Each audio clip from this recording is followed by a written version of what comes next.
চলুন ফিরে যাই আমাদের আজকের অতিথি কন্টেন্ট ক্রিয়েটর সবুজ এবং আয়াতের কাছে। কার কাছে আগে যাব, আয়াত আর সবুজ? সবার আগে বউ, সুতরাং তার কাছে যাওয়াই ভালো। কোনো কন্টেন্টের ক্লিপ নিয়ে ফেলেন আপনি কি সুযোগে? ওকে, আপনার কাছে জীবনটাই কন্টেন্ট হয়ে গিয়েছে। সত্যিকার অর্থে কিন্তু অনেকটা অমনি আমাদের জীবনটাই কিন্তু একটা মস্ত বড় কন্টেন্ট, যা আমরা বড় সেটাই। পর্দায় দেখি, ছোট পর্দায় দেখি, যেখানেই দেখি না কেন, যেই পর্দায় দেখি না কেন, সেখানে জীবনেরই গল্প থাকে। আর আপনার কাছে আসে শুরুতেই কন্টেন্ট ক্রিয়েশনের শুরুটা যখন হয়েছিল, সেই কন্টেন্টেও তো আপনারা দুজন একসাথেই ছিলেন, জি। কিন্তু সবার আগে বায়না ধরেছিল কে যে এইটা ভিডিও বানানো হবে? আমি আপনি? আমাদের যখন প্রেম হয় তখন হচ্ছে আমরা দুইজনের আইডি থেকে আর কি আমাদের ছবিগুলা, তারপর কোথাও ঘুরতে গেলে কিছু ভিডিও ক্লিপ এগুলো আমরা শেয়ার করতাম। তো একদিন হঠাৎ করে আমি বললাম যে তোমার আইডিতে করছি, আমার আইডিতে করছি, এরকম না করে আমাদের দুইজনের নামে একটা পেজ থাকুক, যেখানে হচ্ছে আমাদের স্মৃতিগুলো আমরা সব রেখে দিব, সব থাকবে। যখন বুড়ো হয়ে যাব তখন দেখতে পারবো যে সেই শুরু থেকে শেষটা কেমন ছিল। তো আমি বায়না ধরি পেজটা খোলার, এবং তখন এত কিছু নিয়ে ধারণা ছিল না যে ফেসবুক মনিটাইজেশন, এই হচ্ছে অনেক ভিউ হওয়া, ভাইরাল হওয়া, এগুলো কোনো কিছুই মাথায় কত ছিল সালের না। কথা এটা? এটা হচ্ছে 2020 সালের কথা। 20 দিন না, বিয়ে করেছেন কবে আপনারা? আমরা 2020-এই বিয়ে করেছি। কন্টেন্ট ক্রিয়েট করতে যখন আপনারা প্রেম করতেন তখন তো আলাদা আলাদা করে ফেসবুকে আপলোড করতেন, তো তারপরে 2 মাস প্রেম করেছি। সামাজিক দিক থেকেও তো অনেক চাপ থাকে যে এই প্রেম করছে, ছবি দিচ্ছে, সেই চাপ থেকে কি বিয়ে করেছেন নাকি কন্টেন্ট ক্রিয়েটর হবেন বলে বিয়ে করেছেন, কোনটা? আচ্ছা, আমি বলি মানে বিয়ে করার প্রেশারটা আমিই তাকে দিয়েছিলাম, কারণ ওই যে ঘুরতে যেতে হতো, তখন তো বাসায় অনেক বাহানা করতে হতো। মিথ্যা কথা বলতে না, আপনি সত্যিই বলেন যে আসলে জোর গলায় মিথ্যা কথা বলতে হতো। এক্স্যাক্টলি, মিথ্যা কথা বলতে হতো। তো আমার না এগুলো ভালো লাগতো না। আমার মনে হতো যে আমি ফ্রিলি ঘুরবো, এখন তো ঘোরারই বয়স, আর কতদিন এভাবে। তো আমি ওকে মাত্র একদিন 2 মাস ঘুরে এই কথা বলেছিল। একদম। এবং আমরা একদম প্রেমের ক্ষেত্রে T10 খেলেছি, T20ও না। T10 হ্যাঁ, একেবারে। মানে আমাদের প্রথম যেদিন দেখা হয়েছিল তার ঠিক 2 মাস পরে আমরা বিয়ে করেছি, এবং তার ঠিক 1 বছরের মাথায় আলহামদুলিল্লাহ আল্লাহ তাআলা নতুন অতিথির নিউজ দিয়েছেন আমাদের। বা আপনারা কি প্রেম যখন করেছিলেন, প্রেমটা কি দুজনের প্রথম প্রেম ছিল দুজনের? এটা বলা যাবে না। বলা যাবে না। আচ্ছা, আমরা খুব পার্সোনাল প্রশ্ন আসলে করতেও চাই না, আমরা ফান ক্রিয়েট করার জন্য বলেছি। যা হোক, এই যে বিয়ে হলো, কন্টেন্ট ক্রিয়েশন শুরু হলো, প্রথম থেকেই তো মানে বিয়ের পর থেকেই পেজটা শুরু, মানে আর একটু জীবন্ত হয়ে উঠেছে নাকি তার আগে থেকে আপনারা ফ্যান ফলোয়ার পেয়ে গেছেন অলরেডি, কোনটা? না, আমরা আসলে প্রথম আমরা ভিডিও কন্টেন্ট ক্রিয়েট করেছিলাম আমাদের বিয়ের পর, এবং প্রথম যে কন্টেন্টটা ছিল সেটা হচ্ছে আমরা একসাথে প্রথম আমাদের যেদিন দেখা হয়েছিল, যেই জায়গাটাতে দেখা হয়েছিল ওই জায়গায় আমরা ঘুরতে গিয়েছিলাম, এবং সেখানে গিয়ে আমরা প্রথম দিন কি কি কথা বলেছিলাম, কি কি করেছিলাম, সেই স্মৃতিগুলো আমরা এই ভিডিওতে রোমন্থন করেছে। হ্যাঁ আমরা হচ্ছে ক্যাপচার করি। মাত্র 2 মাসের জন্য মানুষের কত স্মৃতি জবে, এটা আসলে কন্টেন্টটা আরেকবার দেখে আসলে ঠিক করতে হবে। খুব ভুল হয়ে গেছে কন্টেন্টটা না দেখে আসলে হোস্টের চেয়ারে বসায়। তো ওই যে কন্টেন্ট আমরা করেছিলাম ওই কন্টেন্টে মিলিয়ন ভিউ হয়েছিল। সো আমাদের আসলে কন্টেন্ট ক্রিয়েটর হিসেবে মানুষের কাছে পৌঁছানোর জন্য বেশি সময় লাগে নাই। কন্টেন্ট ক্রিয়েটর হিসেবে তো এখন আপনাদের ব্যস্ততা আছে, পাশাপাশি আর কি কি ব্যস্ততা আছে? আমি টিচিং করি, পেশায় আমি বাংলার শিক্ষক। কোথায় আছেন? আমি বিভিন্ন প্রতিষ্ঠানে চাকরি করেছি, বাট এই মুহূর্তে আমি কোনো প্রতিষ্ঠানে নাই। আমি নিজেরই একটা প্ল্যাটফর্ম আছে, যে নিজের প্ল্যাটফর্মে আমি হচ্ছে চাকরি প্রস্তুতির যেই প্রিপারেশনগুলো আছে সেটা করাই। আর সাথে আপু আপনার কি নিয়ে ব্যস্ততা যাচ্ছে? আমার বাচ্চা নিয়ে ব্যস্ততা যাচ্ছে, এবং আমি আমার কন্টেন্টগুলোকেও এই কেন্দ্রিকই নিয়ে এসেছি, কারণ ও যেহেতু টিচার, ও বললো ও ব্যস্ত থাকে অনেক বেশি। এখন কিন্তু আমাদের সেই খুনসুটি আলা কন্টেন্টগুলো অত দেখা যায় না। তো আমি যেহেতু বাচ্চা নিয়ে আমাকে বিজি থাকতেই হয়, তাই আমি ভাবলাম যে একটু আমাদের মানে কন্টেন্ট ক্রিয়েশনের টাইপটা চেঞ্জ করা যাক। তো আমি এখন বেবি রিলেটেড কন্টেন্ট করি, এবং ওদেরকে নিয়ে আমি সারাদিন ব্যস্ত থাকি। কন্টেন্ট ক্রিয়েশনে আয় রোজগার কেমন হচ্ছে? এটা ব্যক্তিগত না, এটা পেশাদার প্রশ্ন। আসলে আপনাদের কন্টেন্ট ক্রিয়েশন অনেকে আসতে চায়, আমাদেরকে নির্দিষ্ট কোনো অ্যামাউন্ট বলতে হবে না, আমরা জাস্ট জানতে চাই যে আসলে এই সেক্টরে বর্তমান অবস্থা কি, এই কন্টেন্ট ক্রিয়েশনে থাকলে একজন মানুষ কি তার পূর্ণ জীবন যাপন করতে পারেন কিনা, জীবিকার জন্য আর কোথাও তাকে নির্ভরতা বাড়াতে হয় কিনা? এই মুহূর্তে বাংলাদেশে কন্টেন্ট ক্রিয়েশনটা খুবই ভালো একটা, যদি আমি প্রফেশন বলি প্রফেশন হিসেবে খুব ভালো।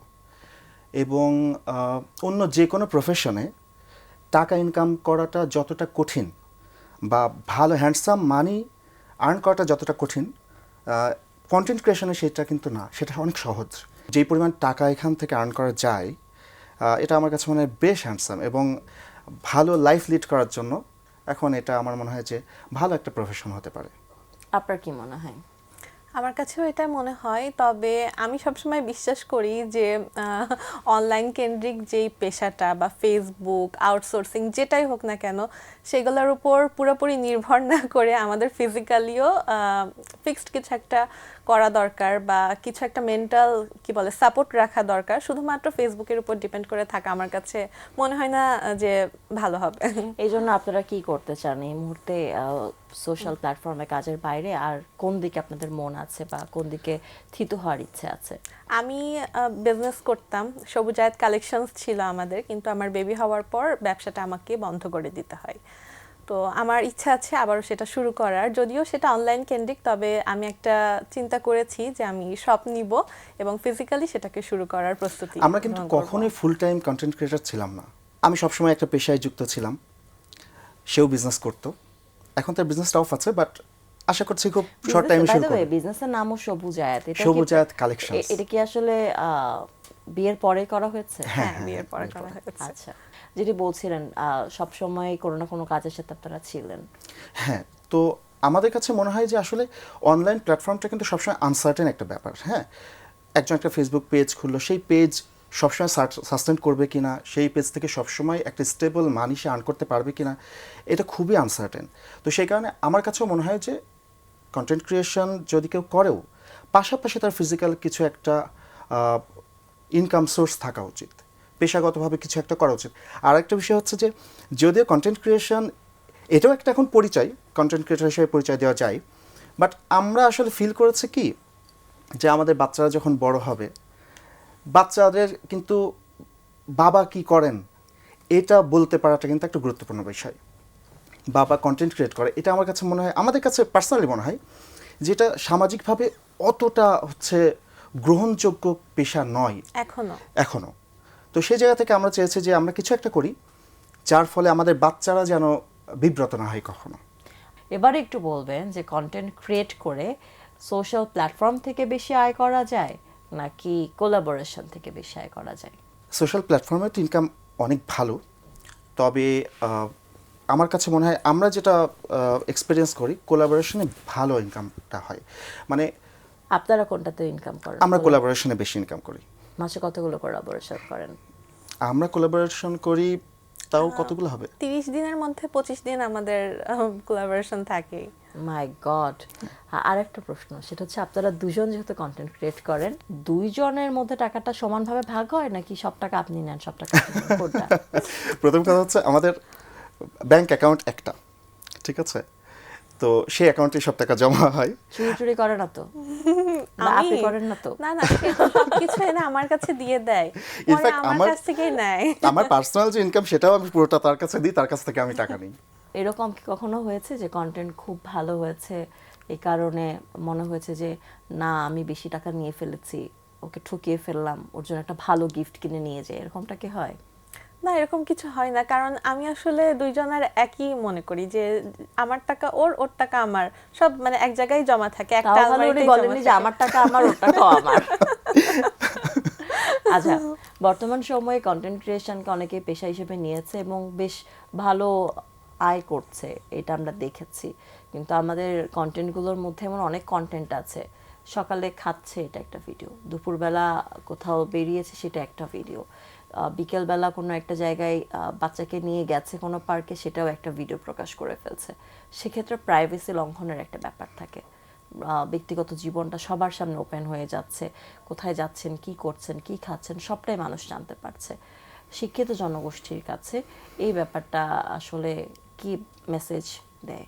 প্রাইভেসি আসলে তো আমার প্রাইভেসি আমার কাছে, আমার প্রাইভেসির লিমিট কতটুকু হবে সেটা আমি নির্ধারণ করব, বাট অন্য কেউ তো সেটা নির্ধারণ করবে না। তো সেই জায়গা থেকে আমি যদি মনে করি আমি কোথায় ঘুরতে যাচ্ছি এটা মানুষকে দেখালে আমার কোনো সমস্যা নাই, সো আমার কাছে মনে হয় সেটা প্রাইভেসি লঙ্ঘন হচ্ছে না। আমার প্রাইভেসি লঙ্ঘন হবে তখন যখন আমি যতটুকু প্রকাশ করতে চাই তার বেশি অন্য কোনো মাধ্যমে প্রকাশ হয়ে যাচ্ছে। তো আমি যেহেতু প্রকাশ করছি, সুতরাং এখানে প্রাইভেসি লঙ্ঘনের ব্যাপার নেই। আর এটা একটা খুব চমৎকার প্রশ্ন আপনি করেছেন যে আমাদের লাইফের সব কিছুই তো মানুষকে আমরা দেখিয়ে ফেলছি। আসলে ব্যাপার কি আমরা দেখাচ্ছি, আমরা যা দেখাচ্ছি আসলে কি সেটাই আমরা, তার বাইরেও অনেক গল্প থাকে। এখানে কিন্তু আরো একটা বিতর্ক সেই ক্ষেত্রে তৈরি হয় যে আপনি যা দেখাচ্ছেন সেটি আপনার জীবন না, আপনি হ্যাপিনেস দেখাচ্ছেন, কিন্তু গল্পের পেছনে তো আসলে দুঃখও থাকে, অনেক বেদনা থাকে, সেটা তো প্রকাশ করছেন। হ্যাঁ, করছি, এতে করে আমরা করি। এতে করে অনেকে কিন্তু অনেক হাহুতাশে ভোগে যে ওর জীবনে সুখ হচ্ছে, আমার হচ্ছে না কেন, তারা ডিপ্রেশনে চলে যায়। এটা হয়তো আপনারা করছেন, কিন্তু ম্যাক্সিমামের ক্ষেত্রে কিন্তু শুধু আমরা হ্যাপিনেসে দেখি, আমরা দুঃখের গল্পটা দেখি না। এটা একটা খুব চমৎকার ব্যাপার যে আসলে আমরা যদি আমাদের কথা বলি, আমরা কিন্তু কখনোই আমাদের কোনো কন্টেন্টে অনেক দামি গিফট করছি এরকম জিনিস আমরা কখনো দেখাই না। আমরা কি দেখাই জানেন? সুখটা কিন্তু দামি গিফটের ব্যাপারে না, আসে অবশ্যই অবশ্যই সুখ দেখানোটাও কিন্তু একটা বড় চ্যালেঞ্জ হয়ে যায় অনেকের ক্ষেত্রে, দেখতে পারাটা। এক্স্যাক্টলি, মানে সেই চিন্তা করলে তো আমাদের আসলে রাস্তায় বেরোনোই মুশকিল, তাই না? তো আমরা যেটা করার চেষ্টা করি যে আমরা খুব সাধারণ জীবনযাপন দেখানোর চেষ্টা করি। আমরা একজনকে গিফট করলে, একটা ফুল গিফট করলে সে ফুল গিফট করাটা আমরা দেখানোর চেষ্টা করি। আমাদের বাচ্চা কাচ্চাকে যখন আমরা বেড়ে তুলছি, তাদেরকে অনেক দামি গিফট দিলে সেটা আমরা দেখাই না, তাদের জন্য ছোট ছোট কিছু নিয়ে আসলে সেটা নিয়ে আমরা ভিডিও করার চেষ্টা করি। আরেকটা বিষয় হচ্ছে যে এই যে ডেইলি লাইফটা দেখানো না, মানুষের পারসেপশন তার জীবনটাকে তৈরি করে। তো আপনি কিভাবে এই ভিডিওগুলোকে দেখছেন এটা হচ্ছে ইম্পর্ট্যান্ট। আপনি যদি এটাকে পজিটিভলি দেখেন যে তার মানে তো জীবনটাকে খুব সহজভাবে সুন্দর করা সম্ভব, শুধু ফ্যামিলিকে নিয়ে একটা পার্কে একটা বিকেল কাটালাম, এটাও তো একটা জীবনের সৌন্দর্য। তা আপনি যদি পজিটিভলি জিনিসটা দেখেন না, তাহলে আপনার মধ্যে পজিটিভ ভাইবটা তৈরি হবে। ঠিক আছে, তাহলে কতদিন তো আমার ওয়াইফকে নিয়ে বাইরে যায় না, ভিডিওটা দেখে তো আপনি সেটাতেও ইন্সপায়ার হতে পারেন, তাই না? তো যারা ভিউয়ার আছেন তাদেরও কিন্তু এখানে একটু ওই পজিটিভ পারসেপশনটা দরকার যে ঠিক আছে আমরা এখান থেকে ইন্সপায়ার হই, কিভাবে ভালো থাকা যায়, কিভাবে ফ্যামিলি মেম্বারদেরকে হ্যাপি রাখা যায়। সবসময় শুভকামনা রাখবো আমরা, যাতে সবাই সুখে থাকতে পারে, শান্তিতে থাকতে পারে, দুঃখ যেন জীবনে খুব কমই আসে, আর আসলেও সেটা যেন তারা গা ঝাড়া দিয়ে উঠতে পারে।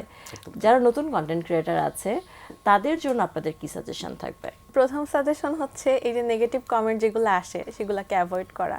কারণ আমি একটা জিনিস দেখেছি যে আমরা যারা ভালো কন্টেন্ট বানাই তাদেরকেও গালি খেতে হয়, যারা খারাপ কন্টেন্ট বানাচ্ছে তারা তো অবভিয়াসলি খাচ্ছে। তো কিছু কিছু মানুষ এরকম আছে যারা হচ্ছে ভালো কিছু দেখলেও কমেন্টে গিয়ে গালি দিয়ে আসবে, খারাপ কিছু দেখলেও কমেন্টে গিয়ে গালি দিয়ে আসবে। সো তাদের কথা চিন্তা না করে বা ওগুলা নিয়ে মন খারাপ করে পড়ে না থেকে নিজের মতো করে আমি কি করতে চাচ্ছি সেগুলা নিয়ে ভাবা, বা আমার পরবর্তীতে কি করা উচিত সেগুলা নিয়ে ভাবা, মানে নিজের জগৎটা নিয়ে পড়ে থাকাটাই সব থেকে ভালো। মানুষের কথা কান না দিলেই আমার কাছে মনে হয় যে নতুন কন্টেন্ট ক্রিয়েটরদের জন্য তাদের জার্নিটা সহজ হয়ে যাবে। আপনার কি বলার আছে? কন্টেন্ট ক্রিয়েশনে দুইটা জিনিস আমার কাছে মনে হয় খুব চ্যালেঞ্জিং। একটা হচ্ছে নতুন নতুন আইডিয়া ক্রিয়েট করা, এটা খুবই একটা চ্যালেঞ্জিং ব্যাপার। কারণ এখন কিন্তু আমরা যেমন শুরু থেকে কন্টেন্ট ক্রিয়েট করতাম 3 দিন 4 দিন পর পর একটা করে আমরা ভিডিও কন্টেন্ট দিতাম, কিন্তু এখন যেটা হচ্ছে রিলের সময়, এখন খুব ছোট ছোট ভিডিও মানুষ দেখে অভ্যস্ত হয়ে গেছে। তো একটা 26-27 সেকেন্ডে, 30 সেকেন্ড 35 সেকেন্ডে একটা ভিডিও তৈরি করতে হচ্ছে, দিনের মধ্যে 3টা 4টা 5টা রিল দিতে হচ্ছে। তো যার ফলে হয় কি, আসলে কি দিনের মধ্যে অনেকগুলো ভিডিও দিলে পেজ ভালো থাকে? এখনকার সময় পেজের এঙ্গেজমেন্ট বাড়ে, ইনকাম বাড়ে। হ্যাঁ, তো সেই জন্য দেখবেন এখন সবাই দিনের মধ্যে 3টা 4টা করে ভিডিও দেয়, ছোট ছোট ভিডিও। আগে যেমন আমরা বড় বড় ভিডিও দিতাম 2-3 দিনে একটা। তো যার ফলে হয় কি, আইডিয়া জেনারেট করাটা একটা এখানে চ্যালেঞ্জ। তো এইটা একটা ব্যাপার। আমার কাছে মনে হয় যে যাদের আইডিয়া আছে মাথায় অনেক, তাদের কন্টেন্ট ক্রিয়েশনে আসা উচিত। আরেকটা হচ্ছে এই যে যেটা আয়াত বলল, আমরাও শুরুর দিকে প্রচুর গালিগালাজ খেয়েছি, এখন খান না? এখন খুব কম। কারণ কি, এখন আমরা কন্টেন্ট তো এখন স্বামী স্ত্রী কন্টেন্ট বানাই খুব কম। আপনাদের জন্য সবসময় অনেক শুভকামনা থাকবে, ভালো থাকবেন, সুস্থ থাকবেন, এবং ভালো ভালো কন্টেন্ট দিয়ে আপনাদের যারা সাবস্ক্রাইবার আছে, ফলোয়ার আছে, তাদেরকে আরো এন্টারটেইন করবেন। শুভকামনা। অসংখ্য ধন্যবাদ। অসংখ্য ধন্যবাদ।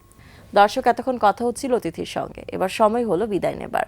আমাদের অনুষ্ঠান সম্পর্কে আপনার যে কোনো মতামত পরামর্শ জানাতে লিখুন এই ঠিকানায়। প্রযোজক দিন প্রতিদিন, Bangla vision, Noor tower, 110 Biruttam CR Datta road, Dhaka 1205, phone 96320304 আমাদের ইমেল অ্যাড্রেস dinprotidin@banglavision.tv। পবিত্র আল কোরআনে বলা আছে, তোমরা কি তাহাকে হেদায়েত করিতে চাও যাহাকে আল্লাহ বিপদে নিয়েছেন? বস্তুত আল্লাহ যাহাকে বিপদে নেন তাহাদের জন্য তুমি পাইবে না কোনো পথ। দর্শক সবাই ভালো থাকুন, সুস্থ সুন্দর থাকুন। আজ সারাটা দিন সবার জন্য শুভ ও কল্যাণময় হোক।